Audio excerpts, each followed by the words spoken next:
Amazing grace, how sweet the sound. 말씀하여 이르시되 하늘과 땅의 모든 권세를 내게 주셨으니 그러므로 너희는 가서 모든 민족을 제자로 삼아 아버지와 아들과 성령의 이름으로 세례를 베풀고 내가 너희에게 분부한 모든 것을 가르쳐 지키게 하라. 볼지어다 내가 세상 끝날까지 너희와 항상 함께 있으리라 하시니라. 아멘. 오늘 우리가 읽은 본문을 통해서 이제 무엇을 해야 합니까? 라는 제목으로 은혜의 말씀을 나눠보려고 합니다. 고난주간과 부활주일이 지났습니다. 그동안 예수님의 십자가 고난에 동참하기 위해서 새벽 기도도 하고 또 함께 금식을 하면서 경건 생활에 동참을 하였습니다. 이것만으로 예수님의 고난의 의미와 부활의 참 기쁨을 알기에는 부족하지만 평소보다는 조금 더 하나님과 함께하는 시간이었을 것입니다. 오늘 우리가 읽은 본문의 장면을 한번 생생하게 마음속으로 그려볼 필요가 있겠습니다. 예수님께서 부활하시고 40일 동안 제자들에게 보이셨습니다. 제자들은 얼마나 기뻤을까요? 죽은 줄 알았던 예수님이 다시 말씀대로 살아나셨습니다. 그 40일은 엄청난 날들이었을 것입니다. 예수님의 말씀이 하나도 땅에 떨어지지 않았을 것입니다. 말씀대로 죽으시고 말씀대로 다시 사셨으니 그 말씀의 권위와 신뢰도는 100%였을 것입니다. 그래서 제자들은 더 이상 아무것도 무서운 것이 없고 또 아무것도 걱정되는 일이 없었을 것입니다. 부활이라는 사실이 더 이상 아무것도 부활보다도 더 큰 일이 엄청난 일이 있을 수 없지 않습니까? 살아나신 예수님 곁에는 뿔뿔이 흩어졌던 제자들이 다시 모여서 십자가 이전과는 전혀 다른 공동체를 구성하고 있습니다. 여러분, 죽은 자가 다시 살아난 일은 얼마나 대단한 일입니까? 그렇게 다시 살아나신 예수님께서 이제는 하늘로 올라가신다는 것입니다. 제자들은 무슨 질문을 해야 합니까? 아마도 그들 마음속에 그렇다면 우리는 지금 이제 어떻게 살아가야 됩니까? 이런 질문을 하고 싶었을 것입니다. 우리는 어떻게 살아야 합니까? 예수님께서 예수님만 바라보고 있는 제자들을 향해서 첫 번째로 가라라고 말씀하십니다. 너희는 가서, 가라, 가서라는 말씀은 go, 명령형입니다. 가줄래? 갈 수 있겠니? 가 아닙니다. 가라입니다. 가야만 해입니다. 전쟁 시에 진격과 같은 형태입니다. 이 말은 이제 무언가를 우리가 해야 한다라는 말씀입니다. 그러면서 이 말씀의 의미를 우리가 찾아볼 때 첫 번째로 보면 복음을 전하는 일에 적극적이 되어라 라는 말씀입니다. 지금까지 이 제자들은 복음을 전하는 일에 소극적이었습니다. 특별히 수제자인 베드로가 예수님을 부인한 사건은 베드로 한 사람만의 문제는 아닙니다. 그 당시 모든 제자들의 상태가 그랬습니다. 예수님과 함께 할 때는 몰랐는데 예수님이 잡히시고 난 후부터는 지금까지 제자들이 무엇 때문에 예수님과 함께 했어야 하는지에 대한 물음표를 던져줍니다. 그들은 예수님의 바람대로 복음을 전하기는커녕 오히려 살기 위해서 예수님을 부인해야 했고 또 더 강하게 부인해야 했고 저주하면서 모른다고 해야 했습니다. 만약에 예수님과 다녔다라는 것이 탄로난다면 그들에게는 어떤 일이 닥칠지 모르는 것입니다. 분명한 것은 목숨이 위태롭거나 많은 것을 잃어야 한다는 것입니다. 그러게 그들 앞에 닥칠 위태로움 앞에서 무릎을 꿇고 마는 것입니다. 너무나도 자연스럽게 그들의 내면의 모습이 그대로 드러나는 것입니다. 이것이 그때까지의 그들의 신앙 상태였습니다. 사도행전을 알고 있는 우리는 이미 해답을 알고 있기에 느긋하게 앞뒤를 연결시켜 볼 수 있겠지만 아마도 한순간 한순간 그들의 마음은 엄청난 태풍과 같은 바람이 불어닥쳤을 것입니다. 그러나 부활은 이들에게 참으로 많은 것을 바꾸어 놓았습니다. 그들 앞에 있는 어떤 문제보다 또 걱정보다 위협보다 부활이 훨씬 더 큰 사건이었습니다. 부활하신 예수님을 만난 사람들이 변화되는 이유가 바로 여기에 있는 것입니다. 부활은 어떻게 설명할 길이 없습니다. 이해할 수도 없습니다. 그저 믿는 수밖에 없습니다. 그리고 그것은 하나님만이 하실 수 있다라는 결론을 내리게 되는 것입니다. 오늘 본문에 말씀을 주신 타이밍을 우리가 한번 살펴보면 참 절묘하십니다. 처음에 제자들 처음 부르실 때에 즉시 이런 말을 했다면 제자들 다 도망가 버렸을 것입니다. 그러나 처음에 예수님께서 제자를 부르셨을 당시 마태복음 4장 19절에는 나를 따라 오너라. 내가 너희를 사람 낚는 어부가 되게 하리라. 아마도 그들은 우리가 대부분이 어부 출신이기 때문에 그런 말씀을 하신가 보다라고 흘려버렸습니다. 이때에는 어부가 되게 하리라 미래형으로 예수님께서 말씀을 주셨죠. 앞으로 이런 사람이 될 것이다. 그러나 오늘 우리가 본문을 보면 지금은 분명히 다릅니다. 부활을 보여주신 예수님께서 이제 너희들 보았지. 분명히 보았지. 이제 그러므로 가라라고 말씀하고 계신 것입니다. 이제 움직여라. 이제 활동할 때다. 영화를 보면 자 갑시다 할 때 move 이렇게 얘기해요. 함께 갑시다. move. 바로 그 상황입니다. 부활절을 경험한 모든 성도들은 무엇을 해야 하는가 이제 이런 질문을 해야 될 때입니다. 너희는 가라. 가만히 예수님만 쳐다볼 것이 아니라 이제는 예수님의 부활의 사실을 붙잡고 가야 한다, 움직여야 한다라는 의미입니다. 그러면 어떤 목적을 갖고 가야 하는가라는 것이 그 다음 부분에 기록이 되어 있습니다. 아버지와 아들과 성령의 이름으로 세례를 주고 세례 주러 가야 한다는 것입니다. 세례 준다라는 것은 하나님의 진정한 자녀가 되게 해라라는 뜻입니다. 이것은 하나님의 진정한 자녀라는 것은요, 내가 죽고 예수로 사는 것입니다. 그런 사람을 만들어라. 예수를 진정한 구세주로 고백하고 따르는 자들을 만들어라. 여러분, 거듭나지 않으면 예수를 따라갈 수가 없어요. 따라가는 척은 할 수 있겠습니다. 그러나 고난이 왔을 때에 그때도 예수를 따르지는 못해요. 아기 자녀가 하나님의 자녀로 살아갈 수는 없는 것입니다. 그런데 좋은 제자가 되기 위해서는 반드시 세례를 받아야 합니다. 세례가 무엇입니까? 갈라디아서 3장 27절에 보시면 누구든지 그리스도와 합하여 세례를 받은 자는 그리스도로 옷 입었다. 세례라는 것은 그리스도로 옷 입었다라는 뜻입니다. 여러분, 옷은 그 사람을 보호합니다. 옷은 그 사람을 감싸합니다. 옷은 그 사람을 표현합니다. 옷은 그 사람을 나타내 줍니다. 그런데 사람들은 옷을 입기 위해서는 반드시 옷 속으로 들어가야 합니다. 여기서 옷 입다라는 뜻은 예수 그리스도 안으로 들어가야 된다라는 뜻을 가지고 있는 것입니다. 세례라는 것은 예수 그리스도 속으로 완전히 들어가야 한다. 그래서 골로새서 2장 12절에 보면 예수 속으로 들어간 사람은 너희는 세례를 통해 그분과 함께 장사 지낸 바 되고 죽은 자들 가운데서 그분을 일으키신 하나님의 역사를 믿는 믿음으로 그분 안에서 그분과 함께 일으키심을 받았다라고 말하고 있습니다.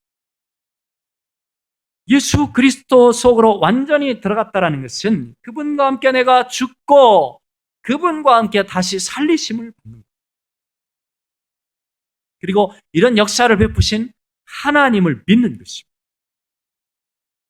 여러분, 이것이 되어야 진정한 신자가 되는 것입니다. 여러분, 반쯤 죽으면 자신도 괴롭고 옆 사람들도 괴롭습니다. 완전히 죽어야, 그리고 완전히 살아나야 합니다. 이것이 성도고 이것이 세례받은 자의 삶입니다. 이것이 내가 죽고 내가 다시 예수로 사는 것. 그 예수의 옷을 입는 것. 그래야 우리가 마귀를 또 쫓던 자가 하나님의 영을 따라 살 수 있는 것입니다. 이 모든 것이 예수님의 십자가 사건을 믿음으로 가능해지는 것입니다. 그러니 예수님의 제자가 되는 것이죠. 교회가 해야 할 일이 바로 이것입니다. 전혀 예수 모르는 사람들을 예수를 알게 하고 믿고 고백하게 해서 하나님의 자녀가 되게 하는 거죠. 그런데 요즘 교회의 사역이 약간 치우쳐져 있는 것 같습니다. 믿던 사람 위주로. 그래서 그런지 교회마다 수평 이동으로 인한 교인 수가 줄거나 늘고 하는 것이 전부인 경우가 허다합니다. 믿던 분, 믿는 분을 모시는 것, 그것도 중요하다고 볼 수 있습니다. 지금 교회 안 다니다는 사실이니까 그분들을 다시 교회로 인도하는 게 너무나 중요합니다. 그러나 예수님 말씀하신 가라고 하신 그 영역을 살펴보면 예루살렘과 온 유다와 사마리아와 땅 끝까지 이르러 이렇게 말씀하고 있습니다. 전부 다 예수님을 모르는 민족과 나라들입니다. 생전 예수란 이름을 들어보지도 못하고 가보지도 못한 사람들을 교회로 복음 앞으로 인도하는 것입니다. 그래서 그들을 세례를 주어야 합니다. 그들로 예수님을 구주로 고백하게 해야 한다는 것입니다. 그래서 여러분, 세례가 멈춘 교회는 교회 사명에 대한 심각한 질문을 다시 한번 해봐요. 교회의 존재 이유에 대해서 정확하게 교인들이 인식하고 있는 거예요.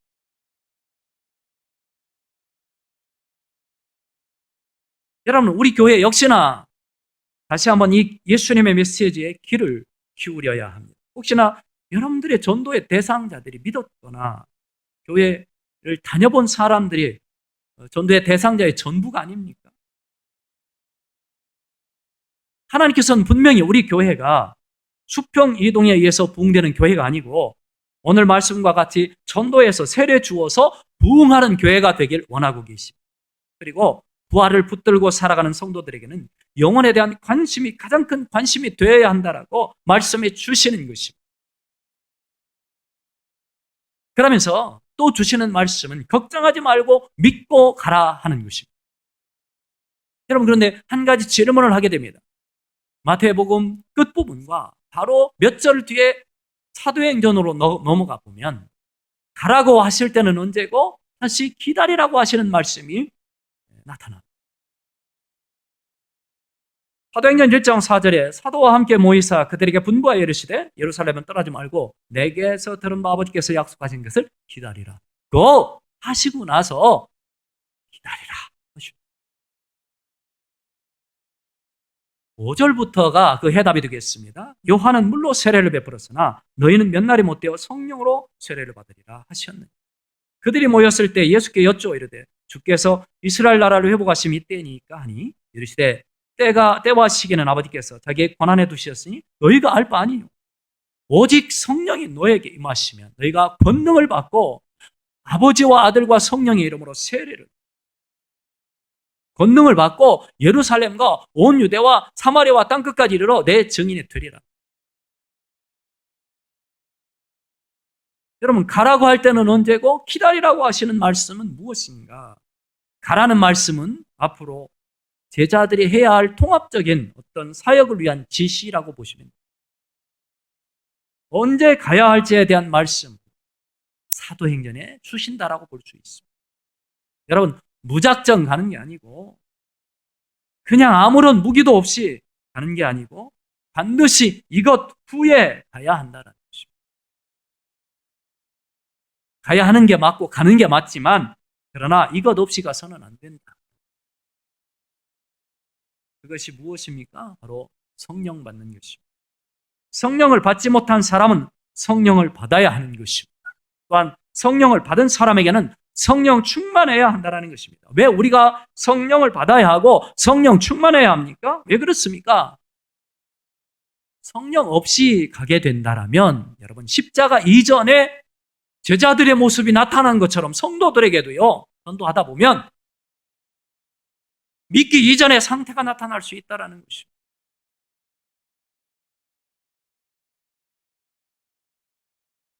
전도하러 갔는데 얼마나 좋은 뜻입니까? 하나님의 뜻을 이루려고 갔는데 하다 보니까 다시 이전의 자신의 모습이 나타날 수밖에 없는 것입니다. 그러니까 그 전에 제자들의 모습과 우리의 모습이 똑같이 될 수 있다는 거예요. 그래서 오직 성령이 너에게 임하시면 너희가 권능을 받고 라고 말씀하고 계시는 것입니다. 권능이라는 것은 디나미스, 힘, 세력, 능력, 영향력, 영향이라는 뜻을 가지고 있습니다. 성령은 우리에게 영향을 주시는 거죠. 무슨 영향입니까? 나가서 복음을 전할 수 있는 영향. 힘을 주시는 것입니다. 능력을 주시는 것입니다. 여러분, 전도하는 데는 반드시 영향이 필요합니다.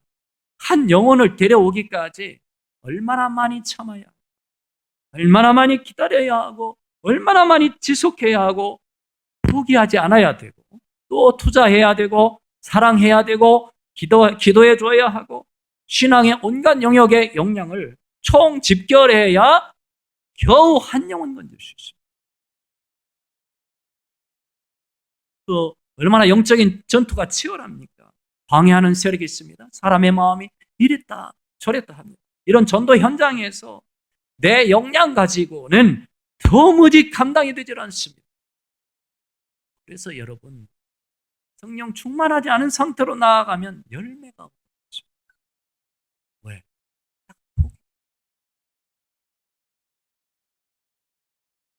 그러기에 오늘 예수님은 기다리라고 하신 것입니다. 언제까지? 성령 충만할 때까지, 성령을 받기까지. 오순절 성령 강림 사건은 단회적인 사건입니다. 성도에게 한 번 성령 임하시면 죽을 때까지 우리를 견인하셔서 하나님의 자녀됨을 증거하십니다. 로마서 8장 16절은 성령이 친히 우리의 영과 더불어 우리가 하나님의 자녀인 것을 증언하시나니. 그러므로 우리 이제 성령 받은 성도에게 중요한 것은 성령 충만입니다. 그래서 바울은 에베소 5장 16절에 세월을 아끼라 때가 악하니라. 그러므로 어리석은 자가 되지 말고 오직 주의 뜻이 무엇인가 이해하라. 술 취하지 말라 하는 방탕한 것이니 오직 성령으로 충만함을 받으라. 충만이라는 것은요, 채우다, 가득하다라는 뜻을 갖고 있습니다. 성령으로 체험받아야 합니다.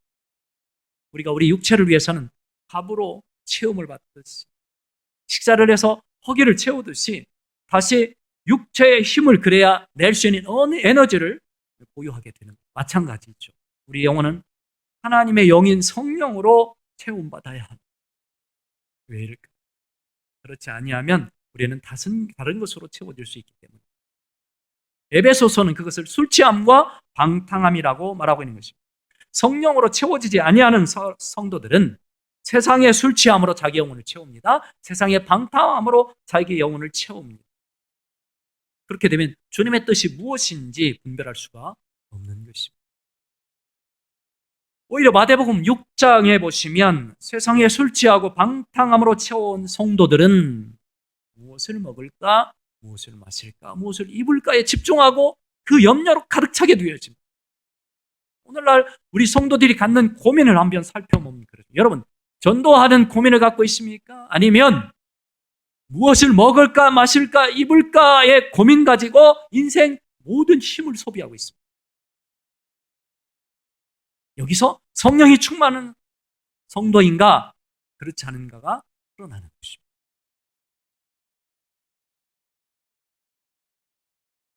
성령으로 체험받지 못하면 성도는 염려하는 사람이 되어서 성도로서의 역량과 힘을 상실하게 되어지는 것입니다. 그러기에 예수님은 기다리라고 하시고 반드시 성령을 받고 성령의 충만함을 받고 가라고 읽어주십니다. 참 좋은 예가 사도행전 13장 52절에 나옵니다. 바울과 바나바가 비시디아 안디옥 선교 현장에 가 있습니다. 복음을 전하는데 유대인이 다가와서 시기하고 질투하고 비방하고 이들을 쫓아냅니다. 이때 성령 받은 사람의 역량에 대해서 설명해 주고 있습니다. 제자들은 기쁨과 성령이 충만하니라. 이들은 지금 이고니온으로 쫓겨가고 있는데 그들 안에는 기쁨이 가득 찹니다. 왜? 성령이 충만한, 포기하지 않습니다. 절망하지 않습니다. 그리고 또다시 전도하러 갑니다. 이것이 여러분 역량입니다. 성령 충만한 사람에게 주시는 역량, 힘입니다. 능력입니다. 디나미스. 성령께서 주시는 것입니다. 예수님께서 말씀하신 가라는 명령은 절대로 포기하지 마라 라는 말과 일맥상통합니다. 가긴 가지만 포기하는 것은 성령의 사람들이 할 일이 아닙니다. 성령 충만한 사람은 난관이 와도 역경이 닥쳐도 절대로 무너지지 않는 것입니다. 물러서지 않는. 사도행전 13장에서 주시는 말씀을 보면 성령의 사람은 여러분 돌아갈 수는 있지만 포기하지는 않는 것입니다. 그리고 오히려 박해당하고 시기당하는 것을 기뻐합니다. 왜? 내가 지금 하나님의 뜻을 이행하고 있으니까. 내 뜻이 아닌, 우리 뜻이 아닌 아버지 하나님의 뜻을 행하고 있으니 힘이 들어도 기쁜 것입니다. 여러분, 이것이 신앙생활의 핵심을 찌르는 거예요. 여러분의 신앙생활이 기쁩니까? 여러분, 이것은 사람과 사람의 문제가 아닙니다. 사람과 물질의 문제도 전혀 아닙니다. 사람과 하나님의 문제예요. 잘 들으시기 바랍니다. 사람과 사람 사이가 틀어져도, 사람과 물질 사이가 틀어져도, 사람과 하나님의 사이가 틀어지지 않으면, 잘 연결되어 있으면 사람은 충분히 기뻐할 수 있는 사람이 되는 거죠. 어떤 성령 충만. 전도의 현장이 이런 현장이 되어야 합니다. 사람이 있어 기쁩니까? 그것보다는 하나님이 함께 하시니까 기쁘다. 비록 나 혼자 전도 현장에 나갔어. 돕는 사람이 없어도 몇 시간을 해서 비록 한두 사람 만났어도 하나님이 나와 함께 하시니까 기쁜 일이다. 이건 내가 하나님의 일을 하고 있으니까 얼마나 기쁜가.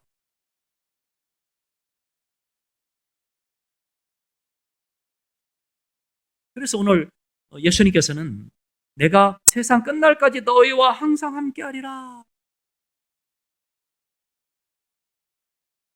여러분들은 사람의 영향을 조금 덜 받으시고 하나님의 영향을 조금 더 받으시는 성도가 되시기를 예수님의 이름으로 축원합니다. 사람의 영향을 많이 받다 보면 성령에 충만할 수가 없습니다. 재물의 영향, 또 다른 세상의 가치의 것들의 영향을 많이 받다 보면 이 사람은 기쁨이 상실되는 것입니다. 그러나 하나님의 영향을 많이 받다 보면 비록 무화과 나무의 열매가 없어 구원의 하나님으로 인해서 기뻐할 수가 없습니다.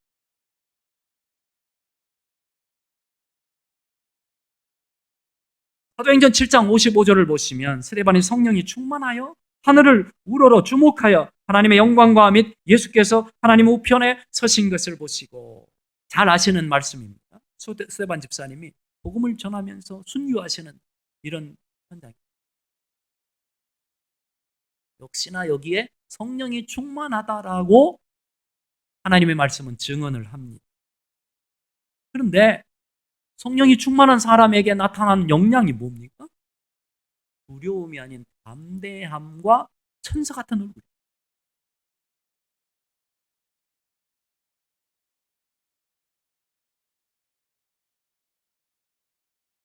여러분, 예수님은 멸망을 앞둔 예루살렘 성을 바라보면서 우셨습니다. 안타까워 우셨습니다. 눈물을 흘리셨습니다. 친구인 나사로가 죽었다라는 말씀을 듣고 찾아가셔서 무덤 앞에서 우셨습니다. 눈물을 흘리셨습니다. 예수님의 멸망을 향해 달려가고 있는 영혼들을 향해서 울 수 있는 마음,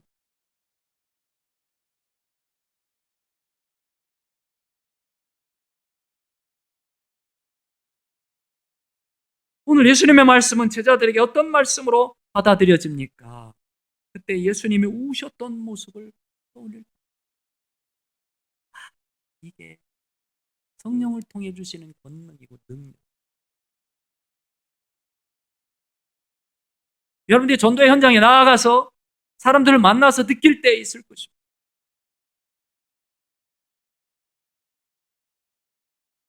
성령 충만한 성도들. 예수님께서 그 영혼을 그렇게 사랑하셨죠. 그리고 그 영혼들을 그렇게 찾아다니셨죠.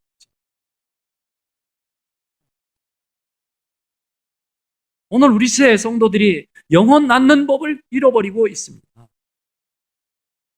여러분, 주인이 한 마리의 양을 잃어버렸는데 가 있고 다른 양들이 그냥 그 자리에 있으니까 난 괜찮아 하겠습니까? 그 어린 양을 찾아 밤새 산이든지 거리든지 골목이든지,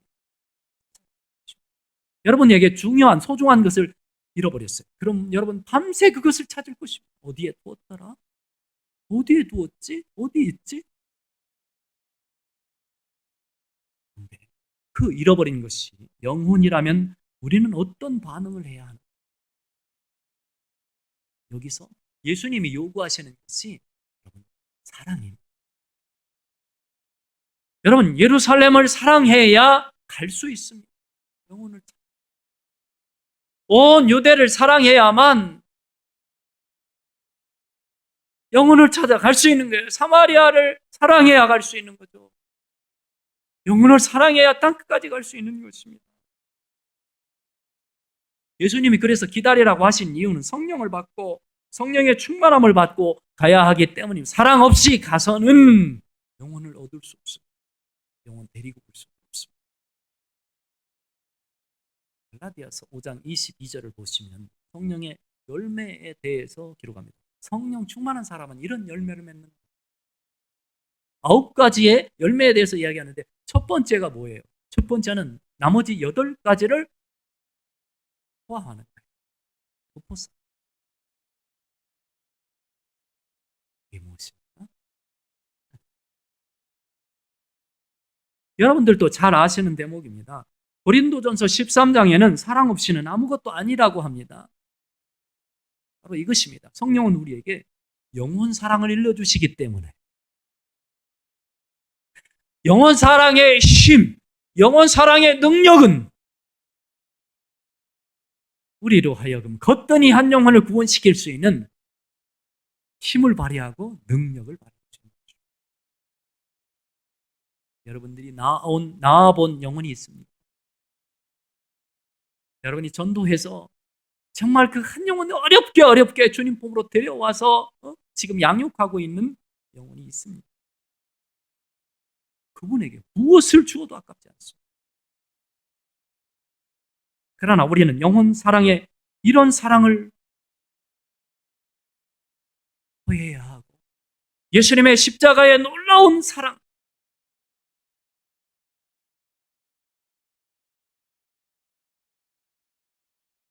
이것이 있어야만 우리는 영혼을 받을 수 있습니다. 이 사랑을 갖고 가야 가되 이 사랑 없이 가면 열매 맺지 못한다. 이 사랑 없이 가면 중도에 포기하고 만다. 한두 번 해보고 전도하는 행위, 여러분 전도하는 행위가 전도입니까? 아닙니다. 전도라는 것은 열매 맺는 것이 전도예요. 왜 열매가 안 맺힙니까? 이유가 있어요. 영혼에 대한 사랑이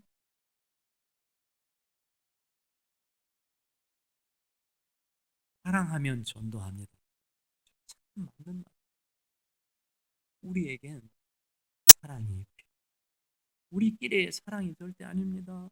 교회 밖의 사람들을 사랑해요. 그들도 역시나 하나님이 우리와 함께 하나님 앞으로 나오기를 고대하고 계신 그 한 사람인 것이죠. 오기를 원하십니다. 여러분 얼굴 매주 보는 것도 좋겠지만 새로운 영혼을 보시기를 원하십니다. 그들이 지금 향해 가고 있는 지옥문을 열어야 합니다. 사랑으로 열어야 합니다. 그리고 그를 꺼내 주어야 합니다. 그것은 하나님께서 우리를 통해 하시기를 원하시는 지상 최대의 사명입니다.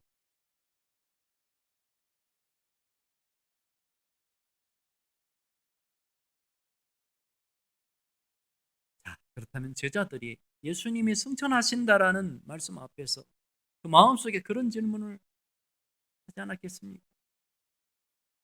우리는 어떻게 해야 합니까? 여러분, 오늘 우리 성도들은 이런 질문을 마찬가지로 해봐야 합니다. 이제 고난주간을 지나고 부활절을 지낸 우리는 이제 어떻게 사역해야, 어떻게 해야 됩니까? 무엇을 해야 합니까? 사랑하는 성도 여러분, 성령님이 함께 하심을 믿고 예수님의 부탁과 같이 영혼을 구원하기 위해 움직이시는,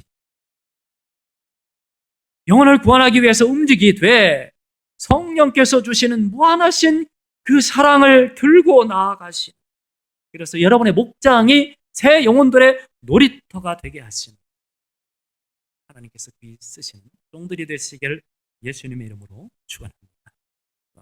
주님 감사합니다. 우리에게 새롭게 주시는 이 사명과 같이 놀라운 주의 사랑을 품게 하시고 우리의 사역의 현장 속에 좋은 열매와 영혼의 결실이 있게 해 주옵소서. 예수님 이름으로 간절히 기도합니다. 아멘.